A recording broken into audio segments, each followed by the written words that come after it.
Bonjour à tous. Donc Numke, c'est dommage, hein, vous serez venus un mois plus tard, j'aurais payé le champagne parce qu'on fête nos 5 ans le mois prochain, donc désolé, vous êtes arrivés trop tôt. Donc nous, on est 100% service cyber.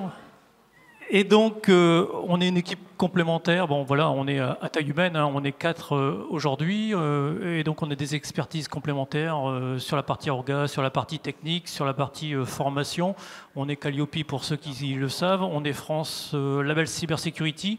On n'est pas expert cyber, cybermalveillance.gouv.fr, mais on est référencé dans le site spécifiquement. Et également le petit logo, pour ceux qui connaissent, pour ceux que j'ai eu la chance de faire des parcours de cybersécurité, je reviendrai tout à l'heure, on est référencé France Relance.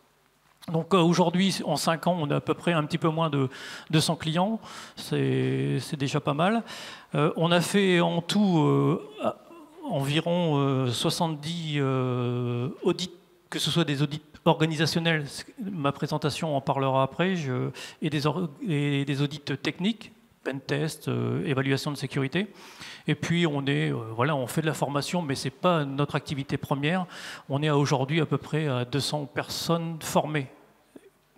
Et en très grande majorité, presque tous, ce sont des personnes qui sont dans les directions des systèmes d'information. D'accord. Alors, comme l'a très bien présenté Damien, et puis la Gendarmerie nationale, comment aujourd'hui on prend en compte la problématique cyber ? Est-ce que vous pensez que j'ai une baguette magique ? Non. Est-ce que vous pensez qu'il y a une recette de cuisine pour prendre en compte la cybersécurité en entreprise ? Non. Par contre, il y a quelques leviers. Et les leviers s'adaptent à tout type de secteur d'activité. C'est-à-dire que vous avez besoin d'expertise, spécifiquement dans le sujet actuellement qui nous occupe, c'est l'expertise bien sûr cyber. Hein. Également, il vous faut un petit peu de méthodologie et également des outils. Et n'oubliez pas également que vous avez besoin de l'expérience spécifique par rapport à votre secteur d'activité. Donc comment on pourrait commencer par quelle approche pour s'occuper de la problématique cyber en entreprise ?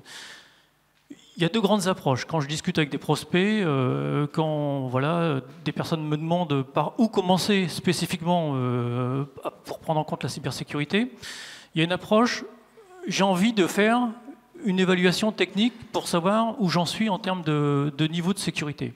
Un peu ce que rappelait tout à l'heure Damien sur ce fameux niveau de vulnérabilité. Ensuite, on a l'approche sur laquelle je vais aller plus loin, c'est la problématique plus globale. C'est-à-dire de faire une vision 360 de la problématique cyber, dont, bien sûr, les fameuses sauvegardes dont vous parlez tout à l'heure. Ça va me permettre de faire une vue complète et ainsi d'avoir les priorités spécifiques par rapport à mon contexte.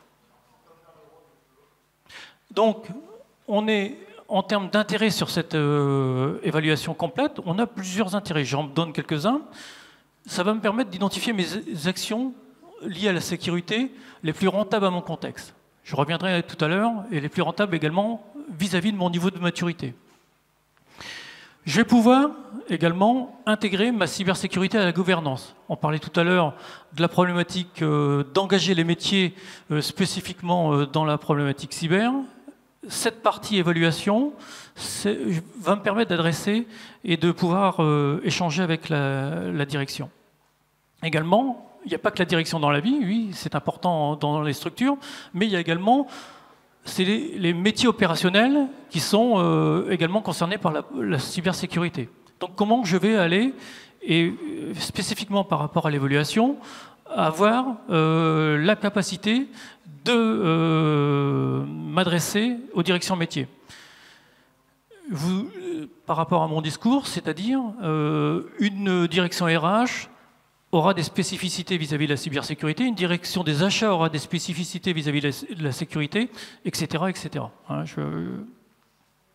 également, vous avez en tant que société d'avoir toute une réglementation autour de l'aspect juridique, hein, que ce soit tous les ans, un certain nombre d'entre vous répondent à ce qu'on appelle les commissaires aux comptes, hein, les CAC, hein, ou, on en reverra tout à l'heure avec MMA, la problématique assurantielle, c'est-à-dire je veux souscrire à une cyberassurance, et donc on va me demander un certain nombre de renseignements autour de ma problématique cyber.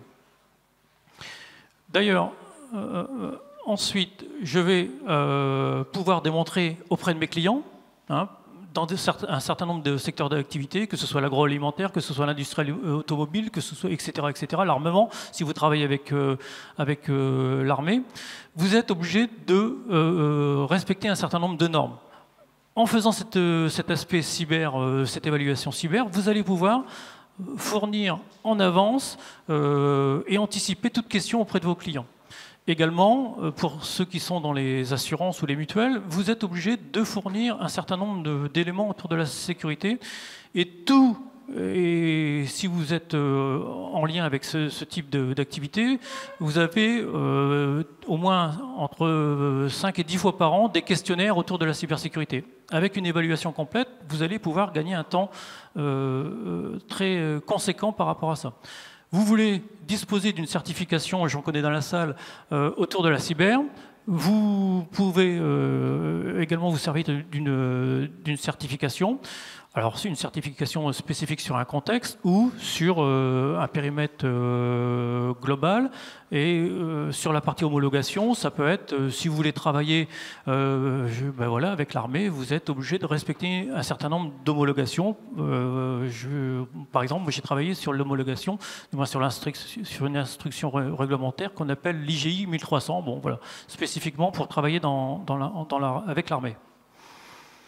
Également, ça permet de se comparer. C'est toujours intéressant, comme disait tout à l'heure le chef Gallo, c'est-à-dire d'avoir les éléments d'information. On n'a qu'une vue parcellaire. Et entre entreprises, c'est intéressant également de se comparer. Souvent, les personnes avec qui je discute dans les différentes organisations me disent est-ce qu'on est meilleur ou moins bon que les autres ? Hein, c'est franco-français, hein, je ne sais pas si dans les autres pays c'est comme ça, mais on aime bien la note pour les profs qui sont présents. Voilà. Est-ce que je suis meilleur que les autres? Et cet aspect évaluation permet de se comparer. Et puis également, ce que je ne vais pas refaire la présentation de Damien, qui a très bien faite, c'est de dire, ensuite, une fois que j'ai fait une évaluation complète, ça va me permettre de réellement être conscient de mon niveau de maturité cyber et est-ce que je vais être capable de voir pour pouvoir faire face à une éventuelle cyberattaque. Un petit sondage rapide. Hein. Aujourd'hui, qui a la connaissance, j'aime bien, hein, la première fois que je vois quelqu'un en prospection, je pose une question, alors la deuxième, je ne la pose pas, mais la première, qui aujourd'hui connaît ces 5 priorités cyber? Plutôt les dirigeants ou les RSSI qui sont présents. Voilà. Citez-moi 5 priorités cyber. Pas simple, hein. Et quelqu'un a levé la main là-bas. Qui est-ce que... Là-bas, il s'est caché Anthony, un petit peu. Ouais, mais bon, d'accord. Il voilà. est assez mature sur la démarche, c'est vrai. Et est-ce que tu as outillé ta démarche SSI? Très bien, voilà. Je pense que peu de gens ont outillé. Alors, tout le monde a son fichier Excel dans tous les sens, hein, ça c'est sûr, mais des vrais outils autour de la problématique SSI, c'est encore peu développé. Ça vient. Donc nous, on a un outil que l'on a développé qui s'appelle Omnisec, et en fait, ça nous permet de prendre un référentiel SSI. On s'est basé sur l'ISO 27001 aujourd'hui, version 2013, parce que la version 2022 est sortie au premier semestre. Et donc, on analyse un contexte client, et ça nous permet d'avoir une évaluation qui va nous fournir un certain nombre d'actions. Alors, ce n'est pas automatique, hein, attention, hein, je ne vous fais pas le commercial de base. Il y a toute une relation, un échange, et ça va permettre de définir de façon, alors avec des échanges interactifs, les actions autour de la sécurisation.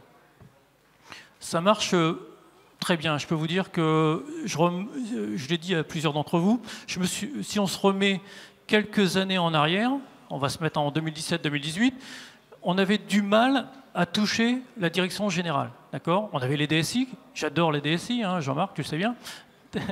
Et donc, ou le RSSI, mais on n'arrivait pas à toucher que ce soit les DAF, souvent qui étaient responsables de la partie système d'information, ou les directions générales. Maintenant, c'est beaucoup plus simple d'aller voir ces gens-là. Et ça se passe plutôt bien. Donc notre solution, bon voilà, je vous ai fait deux copies d'écran. En gros, on reprend les dimensions différentes opérationnelles liées à la norme ISO 27001. Et donc, ça nous permet de faire une évaluation du contexte et de voir, alors, ce n'est pas une gestion de risque hein, derrière, mais on a quand même une notion de risque, c'est-à-dire qu'en bleu, c'est l'état d'évaluation, et en rouge, c'est le potentiel risque qu'encourt le contexte évalué. Hein, voilà. Donc, et ça nous permet, juste en une vision comme ça, si je devais dire quelque chose, bon, on voit que la structure ne fait pas de... C'est de la démo, hein, c'est les personnes avec qui on l'a fait dans la salle, c'est pas votre évaluation. Mais voilà, je vois que sur la gestion des actifs, c'est-à-dire on n'a pas la connaissance des applications, on n'a pas la connaissance des aspects matériels, etc. Donc là, il y a un vrai problème autour de ça, quoi. Bon, il y a d'autres problèmes également sur d'autres dimensions. Donc, rapidement, ça nous permet d'avoir ce type de structure. Le référentiel fait à peu près 350 questions, hein, dont la partie plan de reprise d'activité, sauvegarde, etc., c'est qu'une... Alors, en gros, c'est la moitié d'une dimension, quoi, pour vous donner un ordre d'idée. Alors, c'est quoi ma note ? Alors, l'idée également, c'est d'obtenir son fameux cyberscore. Donc, on a une échelle de niveau de maturité. C'est pas nous qui l'avons inventé. L'ANSSI, dont le chef Gallo a parlé tout à l'heure, a mis ça au point sur 5 niveaux en 2011, si mes souvenirs sont bons. Voilà, ça nous permet d'avoir ce niveau de maturité par rapport au contexte concerné. Alors, je mets toujours un bémol sur la note. Oui, c'est important. Voilà. Je dis ça à mes enfants, donc la note est importante. Je dis ça au DSI également, ou au DAF ou au DG. La note est importante, mais elle ne fait pas tout parce que ça ne vous immunisera pas complètement par rapport à une cyberattaque. Sauf, comme le dit une étude Xcox, hein, c'est un grand intervenant dans l'assurance mondiale et spécifiquement sur les métiers spécifiques, dont la partie métier de l'informatique. Ils ont fait une étude, ils ont vu que ceux qui étaient les mieux préparés avaient moins subi d'attaques, moins susceptibles de payer les rançons et ils se sont rétablis plus rapidement. Sur cette partie évaluation actuellement et sur la prise en compte de votre cybersécurité, aujourd'hui, je pense il y a des fenêtres d'ouverture et il y a un contexte très favorable à la prise en compte de la cybersécurité au niveau des organisations. Il y a des aides aujourd'hui. Je pense que vous avez regardé. Alors, si on se remet également quelques années en arrière, voilà, c'était à chacun de se débrouiller avec les budgets qu'ils avaient. Donc, ils devaient allouer, les budgets n'étant pas extensibles, ils devaient allouer de nouveaux budgets, donc rogner sur d'autres secteurs. Aujourd'hui, il y a un certain nombre d'aides disponibles. Pour les collectivités locales, bon, il y a encore un peu d'argent. Ça s'appelle France Relance, c'est sur la partie plan cyber. Là, ça doit être 626 bénéficiaires fin 2021. On doit être à peu près un petit peu plus aujourd'hui. Mais je sais que s'il y a des collectivités locales qui n'ont pas fait ce type d'approche, c'est très intéressant à prendre en compte. Et par rapport à la méthode sur laquelle on a travaillé plusieurs fois, ce que dit le document qui est sorti milieu du premier semestre 2022, la méthode mise en place par le parcours cybersécurité sera publiée. Donc ça peut être intéressant pour même les entités qui ne sont pas des entités publiques. Alors pour les autres, pour les PME, pour les PMI ou les plus petites entreprises, c'est pas toujours non plus évident. Il y a également des accompagnements et des subventions possibles. Tout n'est pas encore sorti. Je vous demande de rester attentif à cette problématique, qu'il y a des choses qui vont sortir prochainement. je ne sais pas si vous connaissez le rapport qui est sorti en juin 2021.